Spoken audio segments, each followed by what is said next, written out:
감사합니다. 예, 혹시 미리 주보에 끼질 못했는데요.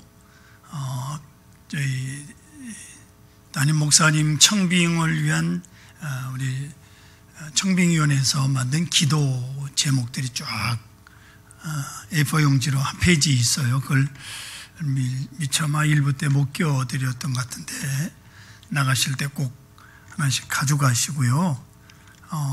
늘 그 성경 찬송가 속에 넣고 좀 읽으시고 기도해 주시기를 바랍니다. 한 가지 알려드릴 것은 다 아시겠지만 가족 중에 코로나가 걸렸어도 백신 3차까지 맞은 사람들은 밖에 활동하는데 아무런 지장이 없습니다. 너무 염려하지 마시고 활동에 제약을 받지 마시기를 바랍니다. 오늘은 종려주일 혹은 고난주간입니다. 예수님은 오늘부터 시작해서 이제 한 주간 동안의 고난을 받으시는 고난주간이 이제 시작이 됩니다. 그 옛날 2000년 전 오늘 예수님은 예루살렘에 어린 나귀를 타고 입성을 하시는 날입니다. 그날 예수님은 사람들로부터 영웅 대접을 받으시면서 나귀를 타고 예루살렘에 입성하십니다. 그리고 내일은 월요일 길을 가시다가 시장하셔서 무화과 나무를 보고 열매를 찾으나 열매가 없자 그것을 보시고 저주를 하십니다. 바리새인들과 제사장들이 하는 일들을 보시고 분노해서 대신 그 분노를 무화과 나무에다가 쏟으셨습니다. 모래 화일은 예루살렘을 내다보시면서 비탄의 눈물을 짓습니다. 왜냐하면 얼마 있으면 이 예루살렘 성도 멸망할 것을 아셨기 때문입니다. 그리고 수요일은 안식하는 날입니다.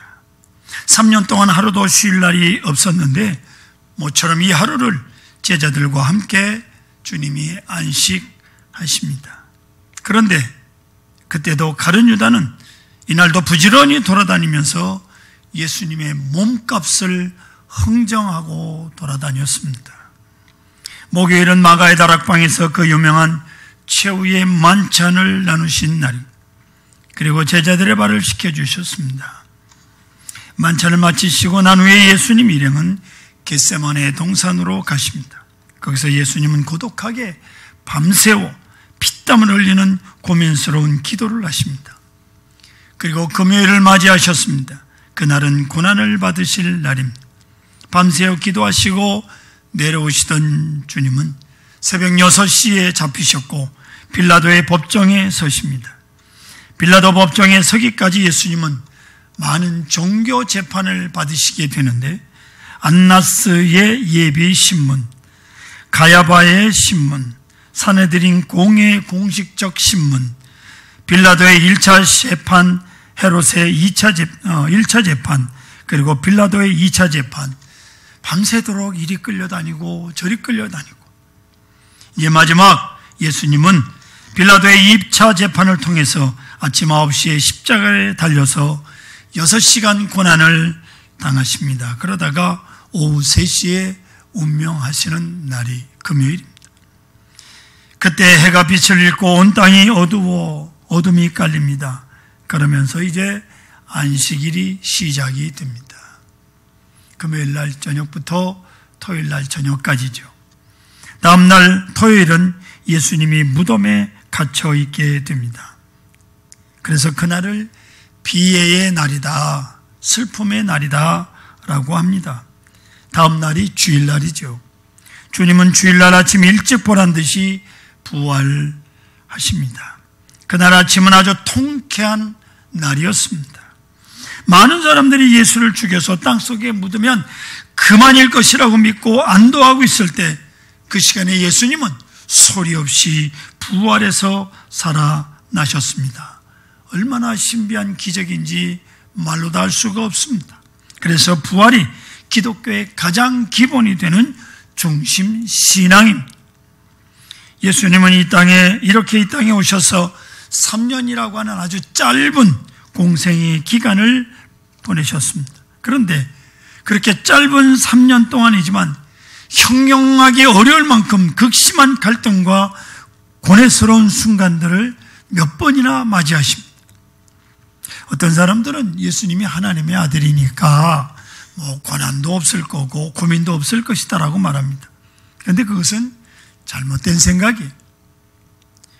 여러분, 예수님도 인성을 가지신 분입니다. 우리가 똑같은, 그렇기 때문에 우리가 똑같은 고통과 고뇌를 느끼며 고민하신 분이, 오늘 우리가 예수님의 고난주간에 겪으신 몇 번의 아주 고민스러운 순간들을 살펴보면서 은혜를 나누고자 하는데요. 첫 번째로 세상에 대한 미련에서 오는 고뇌. 무슨 말인가 하니, 여러분, 예수님이 이제 나귀를 타고 예루살렘에 입성을 하십니다. 사실 예수님께서 예루살렘에 지금 발을 들여놓는다라고 하는 것은 이제는 죽는다는 것을 의미합니다. 때가 다 되었다라고 하는 뜻이옵시다. 그런데 그렇게 죽으러 가시는 예수님, 예루살렘에 입성하실 때 수많은 사람들이 나와서 예수님을 열렬히 환영합니다. 예수님 죽으러 가시는데 예수님 죽는 것을 환영하는 건지, 손에는 종려나무 가지를 꺾어들고 예수님 지나가시는 길에 자기들의 겉옷을 벗어서 깔았어요. 그리고 환호했습니다. 만세를 불렀습니다. 열광했습니다. 내막을 모르지만 겉의 모습을 보면 얼마나 멋진 순간입니까? 사람들이 종려나무 가지를 들고 꺾어들고 호산나 외쳤다라고 하는 것은 송축을 의미하는 거거든요. 옛날부터 개선하는 장군들을 맞이할 때 사람들이 종려나무 가지를 꺾어들고 환호했다고요. 개선 장군이 예수님. 그리고 많은 사람들이 호산나를 외쳤다. 호산나라고 하는 말은 구원하소서라는 뜻입니다. 구원하소서, 우리를 구원하소서, 로마의 압제에서 우리를 구원하소서.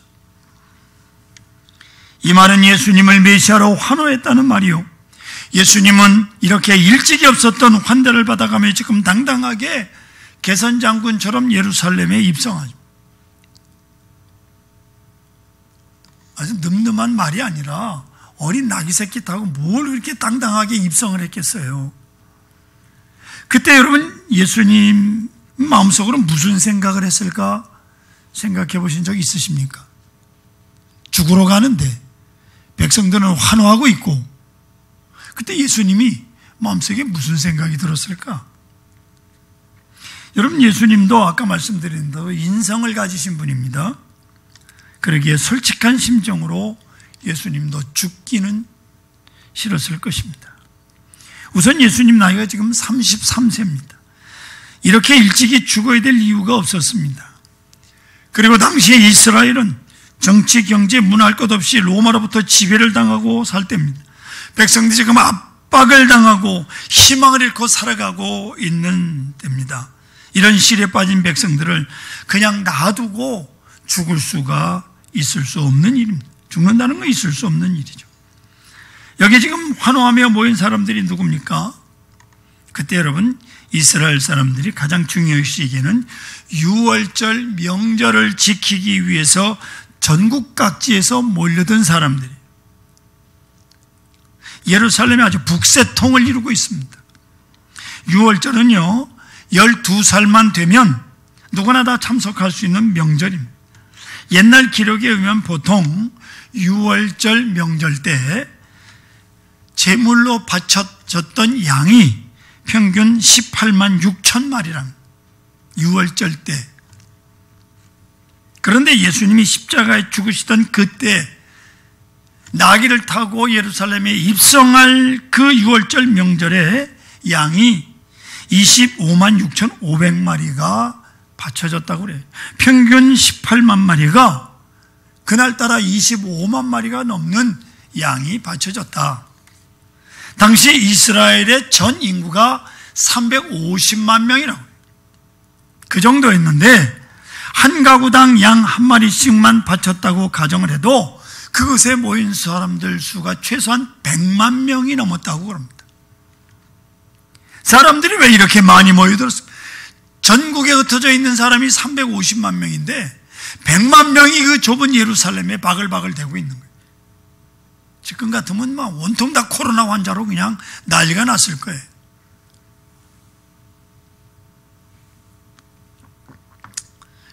그것은 그 시대가 희망이 없고 미래가 불확실한 시대였기 때문에 서름받고 압박받는 백성들이 민족 명절을 통해서 함께 모여서 민족적인 서름을 달래기 위해서 예루살렘에 모였습니다.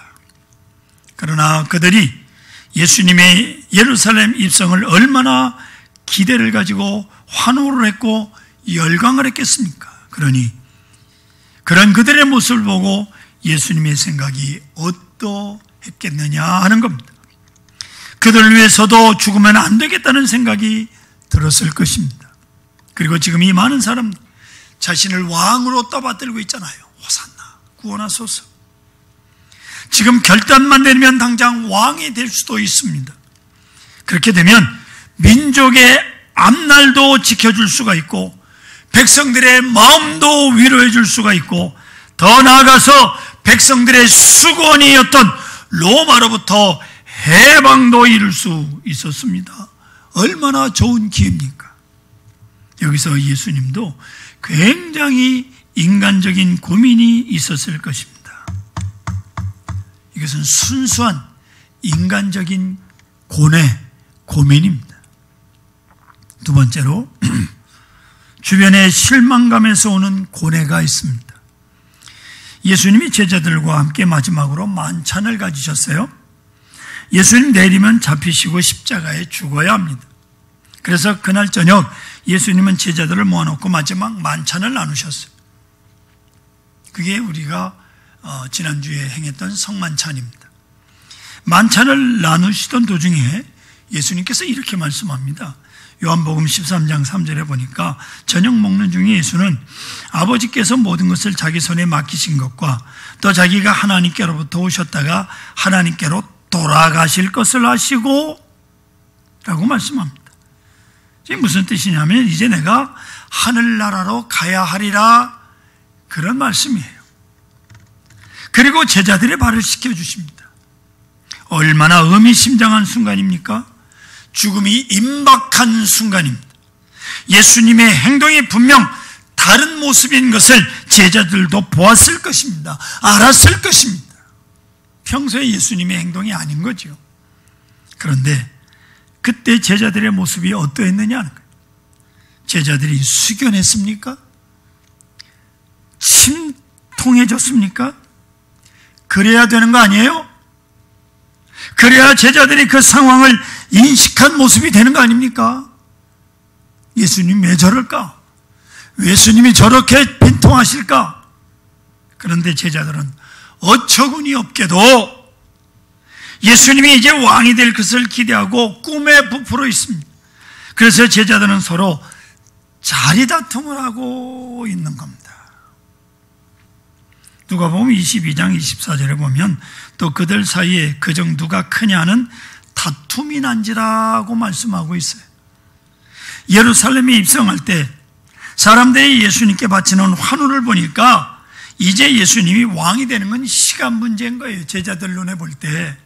실제로 사람들이 주님께 호산나를 외치다며 환호했잖아요. 우리를 구원해달라고. 이것은 이미 주님을 메시아로 인정했다는 말이요, 왕으로 인정했다는 말입니다. 그렇게 되면 제자들은 이제 큰 자리를 차지하는 것도 당연한 일이죠. 그래서 자리 다툼을 하고 있는 겁니다. 그때 자리 때문에 가장 심각한 사람들이 누굴까? 아마도 요한과 야고보였을 것이다 그럽니다. 예수님께서 가장 사랑하시는 제자가 세 사람이 있습니다. 베드로와 야고보, 요한. 그런데 베드로는 자타가 인정하는 수제자잖아요. 그러니까 오른편 자리는 베드로가 차지할 것이 뻔한 일이고, 그렇다면 하나 남은 왼쪽 자리는 요한과 야고보 둘 중 한 사람이 차지하여야 할 것인데 이 두 사람의 경쟁이 얼마나 치열했겠습니까? 뭐 가위바위보로 할 수도 없는 거고, 예? 누가 진짜 왼쪽에 앉을 수 있을까? 이 두 사람의 치열한 경쟁을 보고 있던 요한과 야고보의 어머니가 중재를 해서 너희들 둘이 형이 먼저 하고 뭐 동생이 먼저 하든지 그렇게 중재를 하면 좋은데, 이 어머니가 한 수를 더 떠서요, 베드로를 제쳐두고 예수님에 가서 뭘 하냐면 청탁하기를 내 아들 둘 중에 하나는 오른편에 하나는 왼편에 앉혀달라고. 참 어머니들이 치맛바람을 해도 이 정도로 하면 이거 심각한 얘기입니다. 어머니들 그러지 마세요. 마태복음 20장 20절로 21절에 그렇게 돼 있어요. 그때 세베의 아들의 어머니가, 세베대의 아들이 요한과 야고보예요. 그 아들을 데리고 예수께 와서 절하며 무엇을 구하니 예수께서 이르시되 무엇을 원하느냐 이르되 나의 두 아들을 주의 나라에 하나는 주의 우편에 하나는 주의 좌편에 앉게 명하소서. 오른쪽 왼쪽 자기 아들 다 앉혀달라. 예수님 참 그때 기가 막히셨을 거예요. 주변 제자들의 몰 이해가 주님의 고뇌를 더 아프게 만들었을 것입니다. 그때까지 침묵하고 계시던 예수님이 그들에게 의미심장한 말씀을 하십니다. 마태복음 20장 22절에 보시면 예수께서 대답하여 이르시되 너희는 너희가 구하는 것을 알지 못하는도다. 내가 마시려는 잔을 너희가 마실 수 있느냐? 그들이 말하되 할 수 있나이다. 내가 마시려는 잔을 너희가 마실 수 있느냐는 말씀은 내가 지는 십자가를 너희도 질 수 있느냐, 그런 뜻입니다. 그런데 요한과 야고보가 우리도 할 수 있다라고 그러죠. 그 잔의 의미가 뭔지 이해했을 리가 없어요. 이해했다면 그것은 포도주 잔인 줄로 알았을 것입니다. 그러니 그때 예수님의 마음이 어떻겠느냐 그 말이에요. 이 철없는 제자들과 함께 그 밤을 보내고 있습니다. 그러니 그 밤이 얼마나 고뇌스러운 밤이었겠습니까?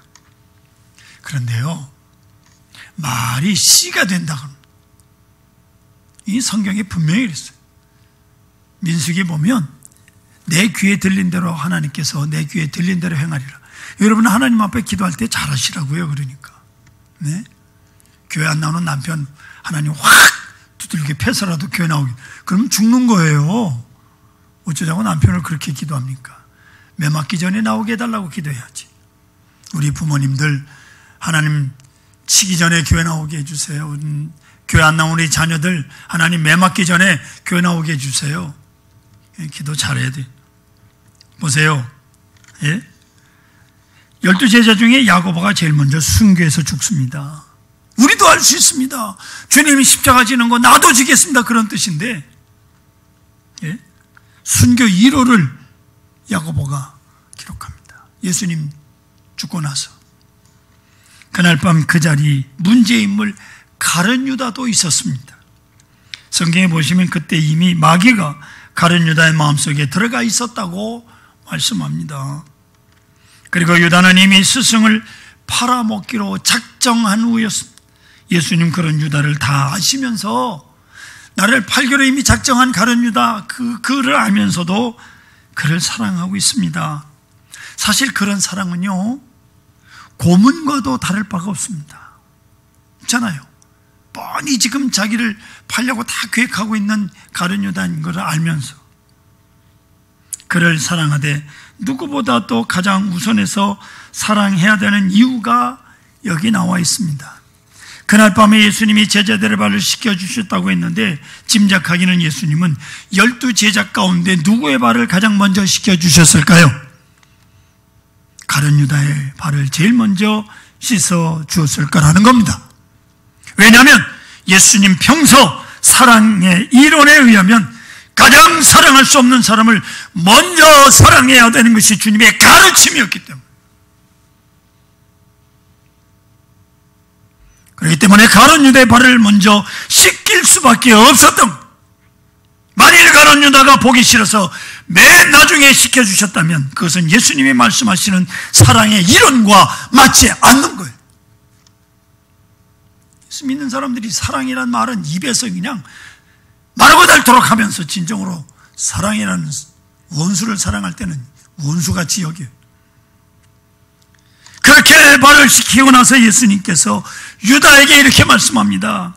유다야, 너는 차라리 태어나지 않으면 좋을 뻔했다. 오죽 가슴이 답답하면 그러겠어요. 예수님이 말씀하실 때 참 고민이 많았을 것입니다.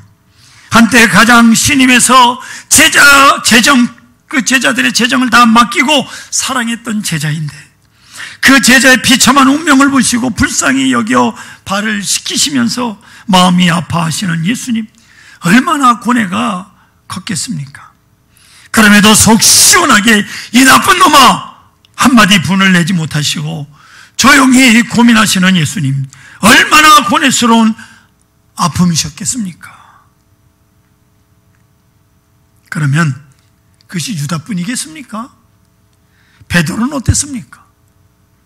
베드로는 자신이 큰 소리를 칩니다. 내가 죽을지언정 주님을 배반하지 않겠다고 장담까지 하면서 맹세까지 한 사람이에요.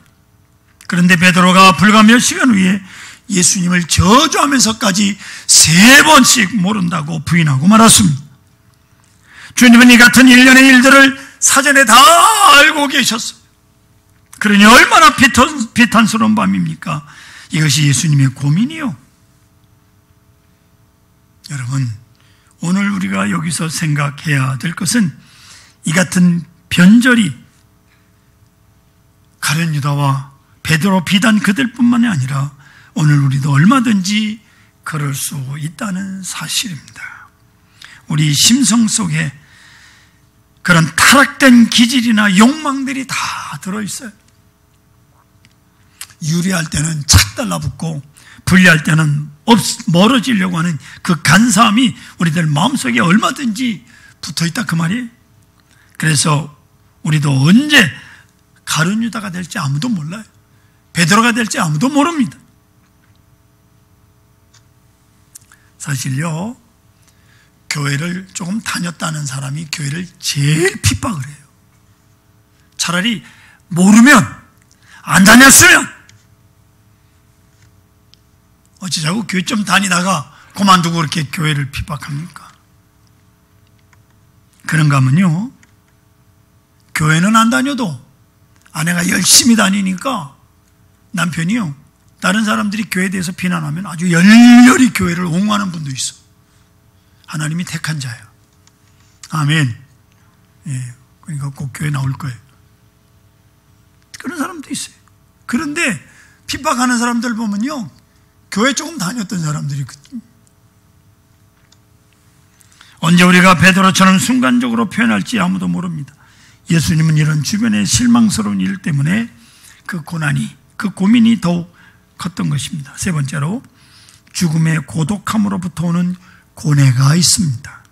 주님께서 십자가를 지기로 작정하시고 각오하셨지만 시시각각 다가오는 죽음의 순간에 몹시 두려워하시고 고뇌하시는 모습이 성경에 기록되어 있습니다.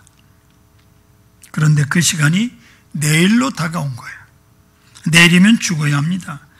그러니까 예수님은 자신의 죽음을 이미 알고 계셨습니다.